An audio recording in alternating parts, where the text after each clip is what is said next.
Okay.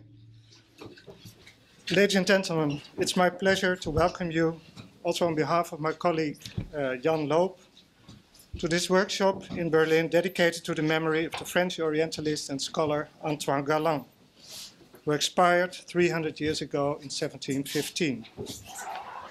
The workshop is organized in the framework of the research program Encounters with the Orient in Early Modern European Scholarship, financially supported by HERA Humanities in the European Research Area.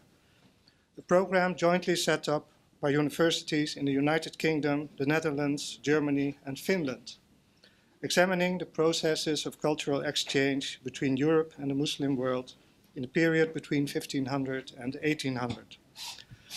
Today we will focus on the literary component of the program, examining the reception of Arabic literature in Europe in the 18th century, and more specifically on the European discovery of the 1001 Nights.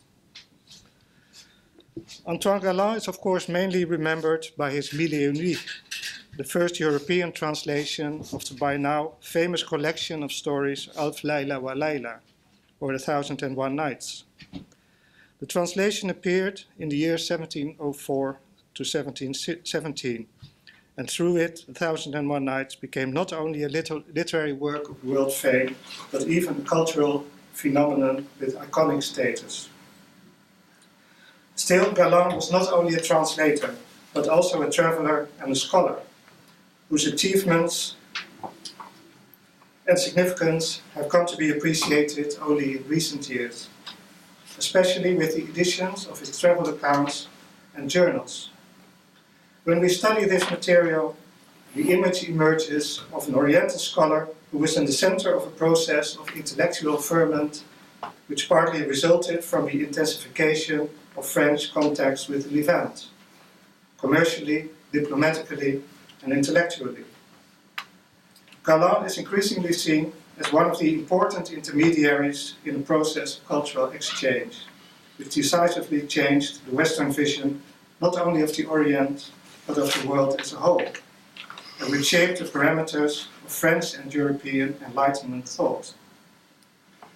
If we look at the reception history of the 1001 Nights, we can see that Galland's Mille et Une Nuits was not just a spin-off of greater endeavors, but a work which conquered a prominent place as one of the sites in which the cultural relations between Europe and the Orient were negotiated.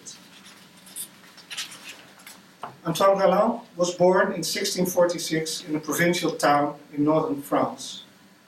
After moving to Paris to study Oriental languages, he had the opportunity to travel to the Levant in 1670 with a diplomatic mission to renew the French capitulations with the Ottoman Empire.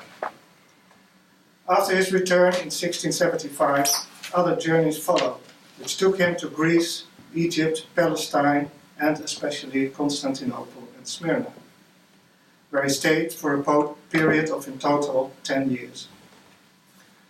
During these stays, he collected antiquities, coins, and manuscripts for the Bibliothèque Royale, but he also wrote 2 accounts which give a valuable insight into the book markets of Constantinople and especially life in Smyrna in the 1680s. He also perfected his knowledge of Arabic, Turkish, and Persian. Back in France, however, he was at first unable to find an academic position.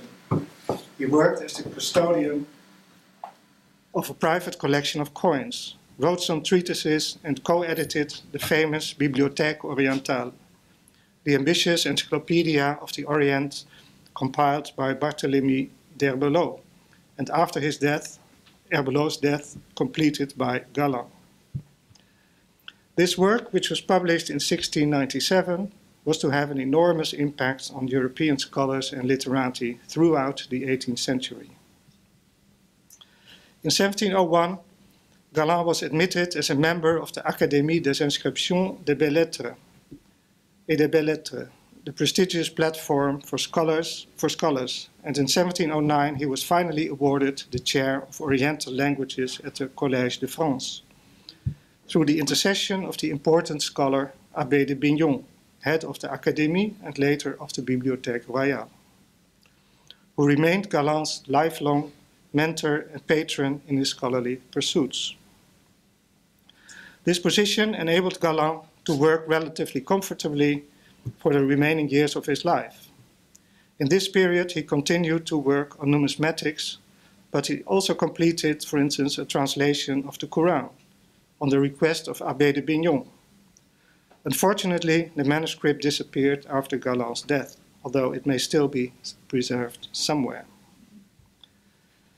Most of these laudable scholarly efforts are eclipsed by the undertaking which eternalized Galland's name, the translation of the 1001 Nights. In August 1702, in a letter to his Dutch friend in the Republic of Letters, Gijsbert Kuper, Galland mentions that he has begun translating a collection of, as he called it, Contes Arabes, adding the first description of the 1001 Nights in the European cultural domain. In his letters and journals, we can follow the progress of the work quite precisely. When he finished a volume and when he starts with a new one, when the texts were revised and sent to the publisher, responses by the public, etc. What remains mysterious to some extent, at least to me, is Galland's own personal relationship with the work. Most of his remarks on the huge undertaking are somewhat grumbling. He complains that the work is tedious and time-consuming, that his scholarly work is appreciated less than the rather futile tales, that the translation keeps him from doing more serious work, etc. On the other hand, however, he seems quite eager in his letters and journal to report on the undertaking and to know his correspondent's, Kuper's, opinion of the work. Curiously, he does not send him a copy of his translation, but he seems pleased to hear that Kuper promises to buy a copy as soon as it appears on the Dutch market, and later to receive his appreciative comments. For me, it is still unclear whether Galland realized the significance of his work and was just being modest or insecure, or whether he really deemed the work trivial and a threat to his reputation as a serious scholar. In his travel journals, he shows some interest in fictional literature, so it would seem that he could certainly have enjoyed his collection of tales.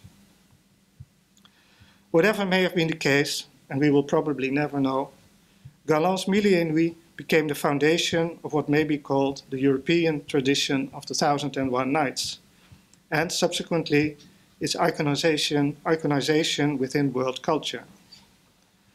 The French version was soon retranslated into the major European languages and became the quintessential example not only of Oriental storytelling, but also of the cultural interaction between Europe and the Arab world, or more specifically, the Orient as an imaginary realm. Because of its huge impact, it is the more interesting to consider the way in which it was conceived, or perhaps more correctly compiled. For his translation, Galland used a manuscript which was sent to him from Aleppo and which contained 282 nights, suggesting that the text was incomplete. Since the translation was such a success and his publisher pressed him to produce more tales, Galland supplemented this text with similar material from other sources, especially manuscripts kept in the Royal Library. Intriguingly, in 1709, he was introduced to a young Syrian named Hanna Diab, who volunteered to tell him the stories he knew. Even after the publication of Diab's account of his journey, in which he mentions his meeting with Galland, it is uncertain if Diab knew the 1001 Nights and if he considered his stories as a part of it. This is not very likely, because in his account, which was written many years later, in 1764, when Galland and his translation had already become famous, he does not seem to be aware of its importance. Whatever may have been the true circumstances of this episode, Galland incorporated this material, which included Aladdin and the Magic Lamp and Ali Baba and the 40 Thieves, into his Mille et Nuits. What is more, the publisher impatiently added stories from a Turkish source, which were sent to him by Galland's colleague Petit de la Croix, without notifying Galland. In this way, a rather haphazard and hybrid collection emerged, consisting of various kinds of material. In modern times, Galland was both criticized and praised for this rather inconsistent procedure. Some critics describe him as the inventor of the 1001 Nights, transforming a mediocre work of Arabic literature into a masterpiece of French literature, casually paving the way for the great Enlightenment authors. Others have denounced his methods and his translation as a clear example of Orientalist falsification, not only distorting the original text with imprecise and fanciful translations, but also creating a new text which accommodated to the contemporary prejudices in Europe about the Orient. Whatever opinion was correct, the European audience relished Galland's stories, and countless authors exploited them as a major source of inspiration for their own work, ranging from Diderot and Voltaire, Proust and Joyce, to Marquez, Rushdie, and Murakami. Numerous reprints have appeared, together with anthologies, reworkings, pastiches, adaptations, etc., until the present day.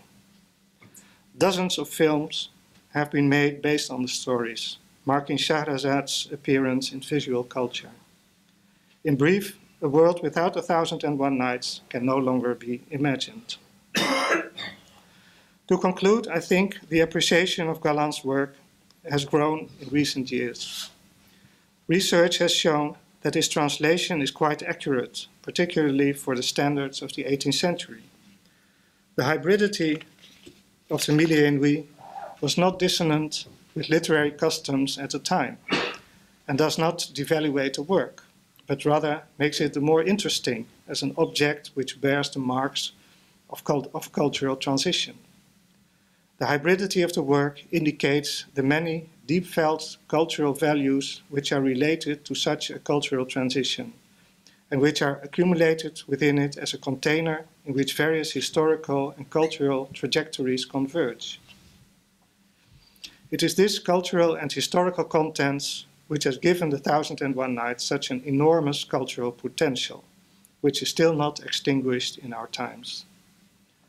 Acknowledging this implies a reappraisal of the stature of Galland, who was not only a scholar or a translator, but a cultural intermediary who co-shaped the zones of transmission in which cultural exchanges took place. Today, we will commemorate him and his work with this workshop, which brings together scholars, translators, and authors who are not only the fine fleur in their fields, but who also prove that Galland's legacy is still as alive as ever. Thank you very much.